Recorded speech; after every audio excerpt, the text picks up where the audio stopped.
So in the last 12 months, Joe has landed over 30 clients for his SMMA. What I wanted to actually do is get Joe on the channel and interview him so he can give you some tips on how to go from a complete beginner to an established agency owner all in under a year. He'll teach you all about how to stand out as a complete beginner, how to make sure that you actually get responses from prospects and have them take you seriously, how to use warm outreach methods, whether you should offer social media management or even paid ad services. And he gives you his #1 best tip for acquiring customers. Enjoy. So Joel, thanks for jumping on this interview with me, mate.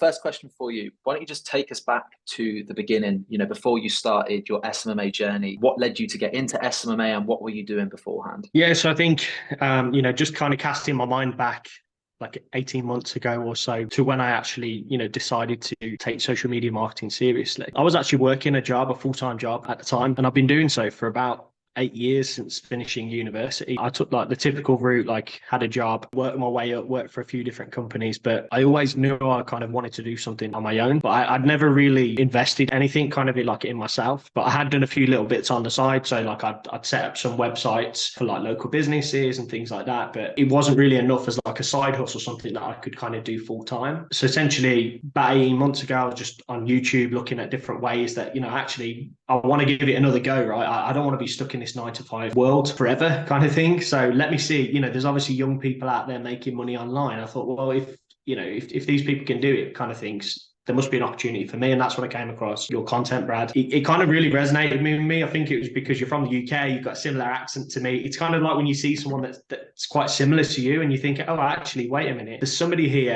who looks like me, who sounds like me, who's actually doing this thing. And that thing was social media marketing and basically operating businesses, social pages and paid ads like on their behalf. So a service which every business needs. Kind of like the penny dropped. I thought, you know what, like I've come across this guy on YouTube. I watched, I think, your VSL or something like that, Brad, and it was like £97 a month. And I thought, you know what, like I've never invested in myself before. I've never had a mentor. This might be the first thing that, like, if I actually invest in, will push me towards do something on my own. So essentially, like, that's kind of the build up, the short build up to kind of how I got started with it, really, to be honest. Yeah, and that's really interesting. I think a lot of people have a sort of, similar sort of epiphany moment where they realize maybe the life they're currently living isn't for them. Just from watching you from the sidelines and being there to sort of support and coach you on this journey, the one big thing I do notice about you compared to a lot of the other people that maybe have, got mentorship or coaching and haven't succeeded has definitely been your sort of grit to sort of push through and stay consistent. Like you said, you started 18 months ago, and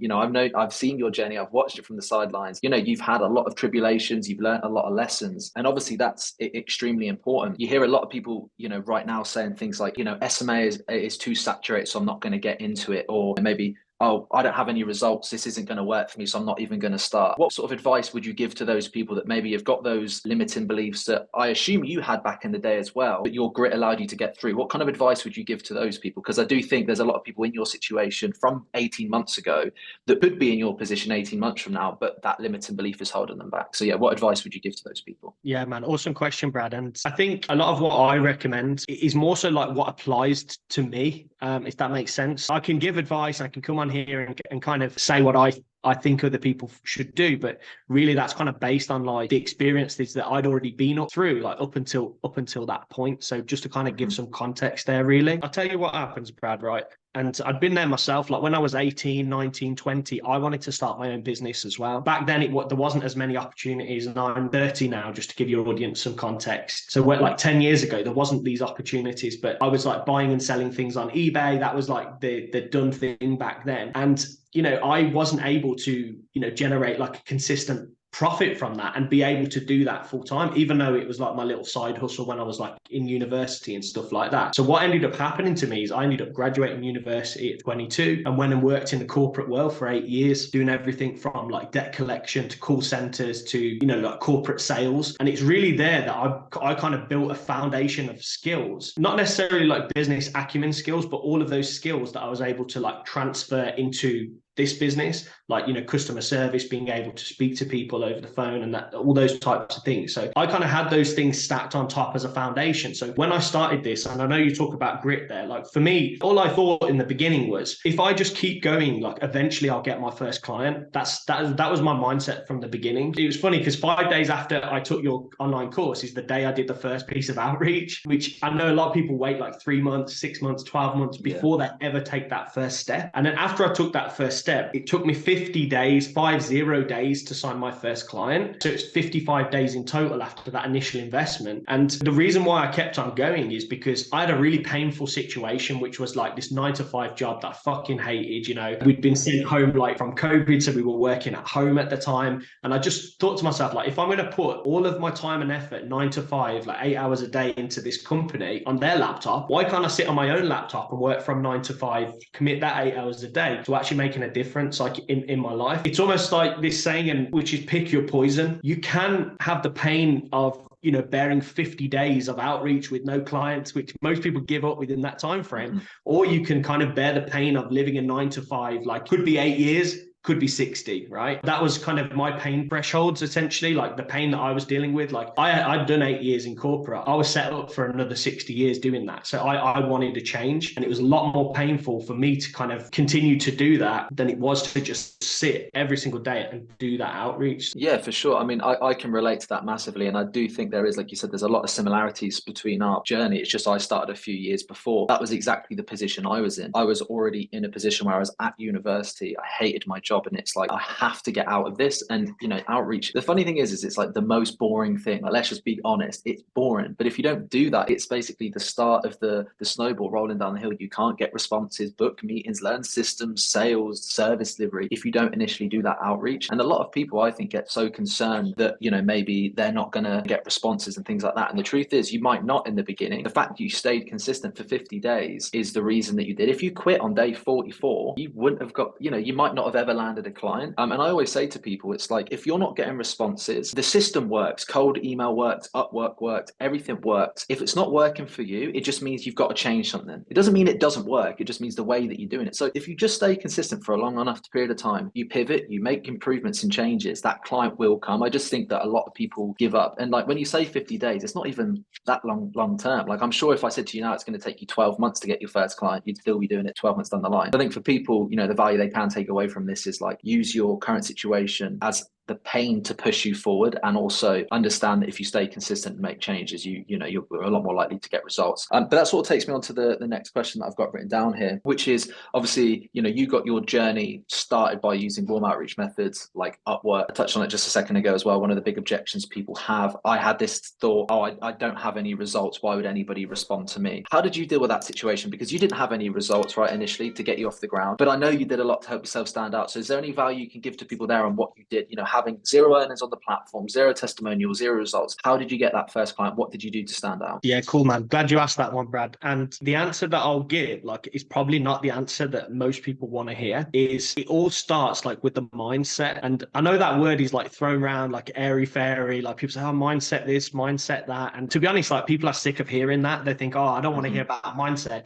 Just show me how to book meetings and close deals, which I completely understand. But the main issue with that is when you start, what you need to realize is every single person started from 0. Like the sooner that the penny drops on that one fact and that one fact alone, the quicker that your success will be. If you spend all day looking around at people's profiles that have got 10K earnings, 20K earnings, 100K earnings, they've got like 60 reviews. If you spend your time in that hole just looking at all their profiles, it keeps running around in your head. I'm never going to be able to compete with Joel. I'm never going to be able to compete with Brad. I'm not going to be able to compete with this guy. You're trapping yourself in like a negative feedback loop. And like, I'm calling you out now. So if that's you, right, then just let this sink in. You need to realize that I started from $0, earning 0 reviews, and same with Brad and same with so many other people. But that's the mindset part of it, right? A couple of practical tips starting out is try and think of something that you can do to stand out. And one of the ways that Brad teaches is to come up with something called like a mock portfolio. And it was really a new concept to me. Like I was like, a mock portfolio, like kind of what is that?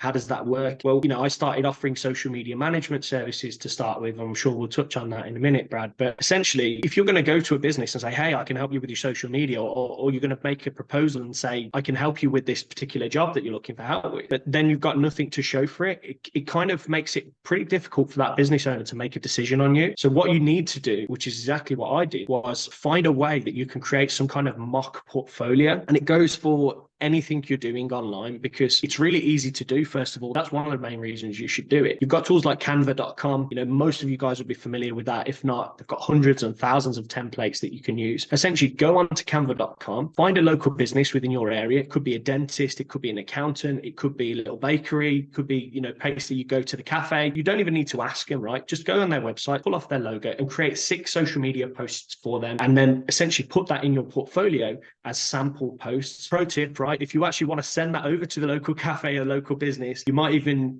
get a small retainer out of it, or at least a free, meal if it's a cafe or something like that, because you're providing some value to them, right? So that's like a pro tip. So what I did was got together 4 different ideas. Tell you what they are. They are quite strange. One was called like Catch a Fish, which was like a fishing meme page. So these are how random they are, guys, right? One was like a Build a Burger, which was like a burger food page. The other one was like Cheeky Golfers. It was like a golf meme page. And the other one was inspired by like is it called Santorini? Like it was like a travel page where beautiful homes in Greece. So I essentially come up with these 4 ideas, and then within one day put together a few different posts for each of these. And I didn't say in my portfolio, like, these are businesses that I'd worked with. Essentially what I'd said is, take a look at my content. This is the type of thing that I can produce, right? If you want something similar, let me know. So that's what I did, Brad, like in terms of standing out. Yeah, I think that's really important as well. With social management, that's such a good way to get your foot in the door. Even with ads, right? Like, whilst you can't necessarily show like ROAS figures or cost per results or all this other, technical stuff, you can still write ad copy. You can still create a test ads manager, add no billing information, but just set up some test ads and just screenshot the copy, screenshot the hooks you've written, screenshot the creatives you've popped on there. And yes, if you go up against somebody that's showing them generating a 50x ROAS for 40 odd clients, they've still got an advantage. But a lot of things with Upwork as well is timing. One example I can give is the shortest close I ever had. I did the outreach, I got the response immediately. He was like, are you free now? Jumped on a call, the money hit my bank 20 minutes later, right? They needed something happening now. If somebody else had applied in that moment, they probably would have got the job. It wasn't my skills, it wasn't all of this stuff. They wanted somebody there and then, and they had an urgent project. So I think, sometimes it's like you make your own luck. If you stay consistent, you're building those example results so you can showcase something. You've still got a leg up on the person that maybe has no results on their profile. So that's mega valuable. And we will touch on this. This takes us nicely into the next sort of stage here, which is, you mentioned their social management. Again, we had a similar journey on this. I started my business offering social management, moved into paid ads. You did the same thing. Can you talk me through why you made the transition to paid ads, first of all, and then also why you started with social media management? Because I know why, but I think it's a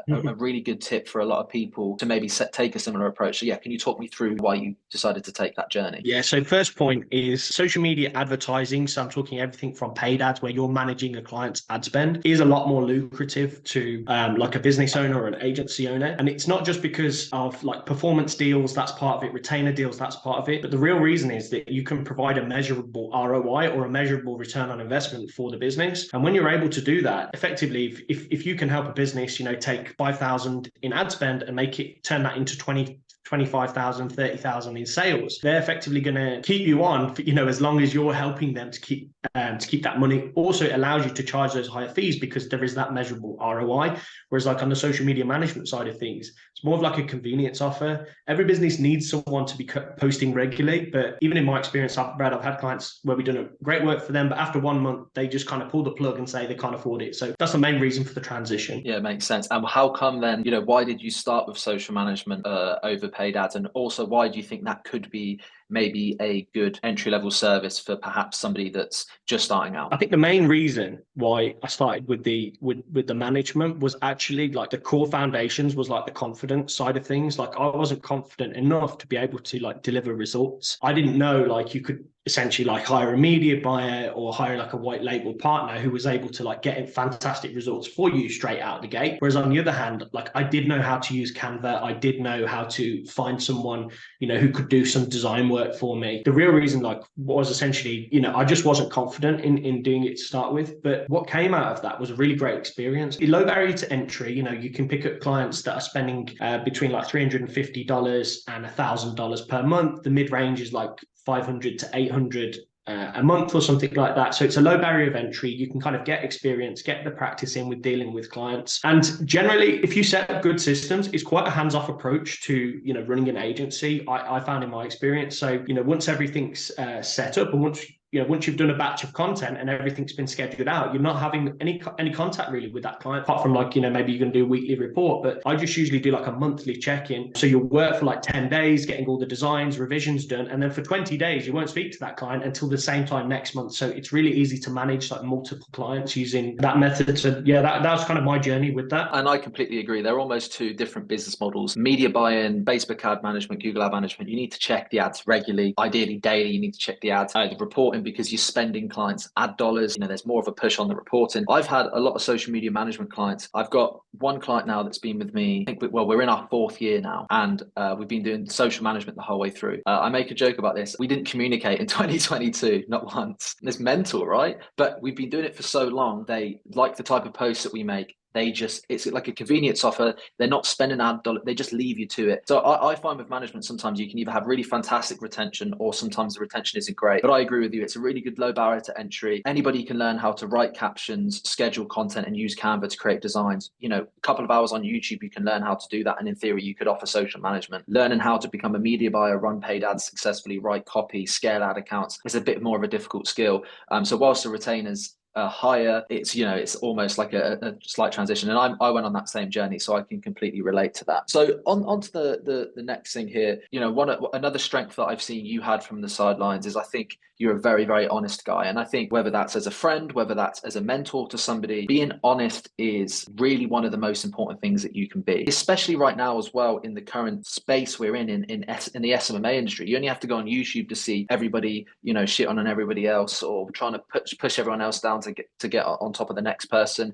Running an agency as well, so many agencies are so terrible at what they do, over promising this, that, and the other. You get in the ad account, we audit so many accounts on a weekly basis, and we'll speak to prospects and they're like, yeah, I'm paying this agency $3,000 a month, and you go to the account history, they don't touch the account. Real example, we took on a client and they'd spent 50 grand on an ad that hasn't been checked on that 50 grand of spend in like 6 months, and it's a big agency that I actually had in my inspiration folder on my computer, right? It's crazy. There's a lot of crap out there, people over promising. And that's why I think, having the skill set of being honest with your clients, with your students is really important. Can you talk me through sort of the benefit you found in having that honest approach? Because I know, we've spoken before. I know you take an honest approach with your clients. You're very honest with them, and we've always had a very honest relationship as well. So what would you think is the benefit of being honest with your clients and setting the right expectations and things of that nature, especially in the current state of the industry right now? Yeah, I think there's too many businesses out there, like you say, who overpromise and underdeliver. And one of the reasons I think that they do that, or they use that as a tactic, is because what they want to do is essentially like sign as many clients as possible and like deliver almost nothing to them. Whereas a better way to like run your business is to,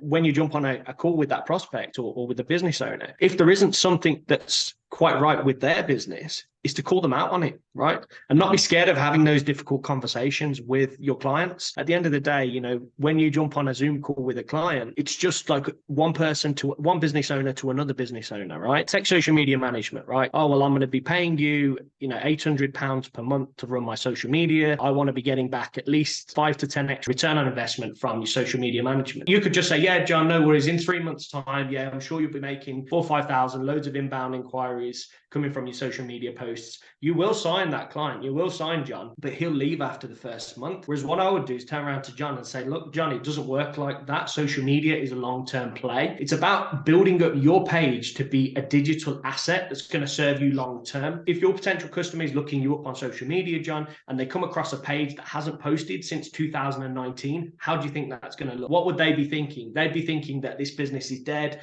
I don't want to do business with these guys. Whereas if you had fresh, regular content going out every single other day, think of all the opportunities that you could scoop up that otherwise would have been missed. That is the value of the social media management service. It's not a direct return on investment that's measurable, the same as things like paid ads. So once you have that conversation, reset John's expectations, he'll be on with you for the next 12 months. I've got a client now, longest retention is like 11 and a half months. We're nearly at 12 months. And it was the same kind of thing with them. We've had a steady growth. We've built a really beautiful like social media page content for them. And if you go on their page, it's visually appealing and they get a lot of compliments on that. So yeah, that's why I would say, like, just set the expectations. You can promise the world, you can sign clients doing that, and you can make money, but your retention will suffer. And that's how all money is made as an agency, is retention. It's so much easier to keep a client and get a new one. You know, it's a vicious cycle. You're swimming upstream if you're just going to be constantly churning business. One of the biggest things you can do is just set those expectations. And that comes from honesty. And I actually think that if you really care about your client, you have to be honest. The first few times you have those difficult conversations, it might be difficult, right? But after you've done it 2 or 3 times and you see the response, honestly, I don't think I've ever once in my entire 5 years of running an agency been brutally honest with a client because I've got their best interest at heart, ever had a negative response. I've always just had, oh my God, it's so refreshing to hear that. I really appreciate it. And actually that has a more positive impact on them coming on board. So it's almost like a flick of the switch, but you might be surprised that by setting proper expectations, you not only increase your retention, but you actually increase your close rate because they respect the fact that you aren't just spouting a bunch of BS numbers just to close them. And you know, what we've done a lot of the time is lean into that. And we'll just say, look, I'm being honest with you, but if you jump on a call tomorrow, they might promise you this. And if they do, run for the hills because they're only trying to get your money. We're not like that. We don't need your business. And because we don't need your business, we instead want to help you. We're being honest. And that slight switch has a huge impact. So I think that another reason why you've been successful is because you're not afraid to have those honest conversations, because it comes from a place of real empathy for the business owner. But yeah, I really appreciate your time today, Joel. Final question to wrap up here. We've got a lot of beginner agency owners who watch this channel who are probably really inspired by your story. They're probably in your exact position from 18 months ago. What's the single best piece of advice you can give to them? You know, one piece of advice for them to go away, actionable, take after this call. What would you say to them? Give it time. Honestly, guys, a lot of you guys starting out in your SMMA journey, you're already like 5-10 years younger than someone like me. You've got so much time, but you also need to be like willing to just commit the time to this. Like, if you want to do this for the long haul, just know that you guys essentially have got all the time in the world to make this work, and it will work. It's not like, you know, SMMA doesn't work. Like, that's such a stupid phrase if you like critically analyze like what you're saying. If you say that, you need to just pick something like I did. You know, I picked this, I've stuck at this, and I will continue to stick at this. You know, I could not agree more. And it's a thing that so many people probably know, but sometimes it's the obvious thing that people know they should be doing. It's the simple things, right? This is, you do your outreach, you stay consistent. If it doesn't work, you pivot, you make adjustments, you track your numbers so you know where the bottlenecks are and you improve that. And if you do that over a long enough time horizon, it's literally impossible for you to not be successful if somebody else on the same path as you has been successful. So yeah, completely agree, mate. Thank you so much for your time today. Everybody watching this, all of Joel's links are in the description. Go and follow him on Instagram. Joel's new to supporting agency owners and coaching as well. So I'm sure your DMs are open. If anybody has any questions for Joel, go and drop him a DM over on Instagram. I'm sure you'll be happy to help, won't you, mate? Yeah, thanks for having me, Brad. Appreciate it. So if you enjoyed this video, go and show Joel some support. All of his links will be in the description down below. And if you are interested in getting the exact same training that Joel had to have the success over the last 12 months, you can check out the Academy and Agency Guaranteed in the description down below as well.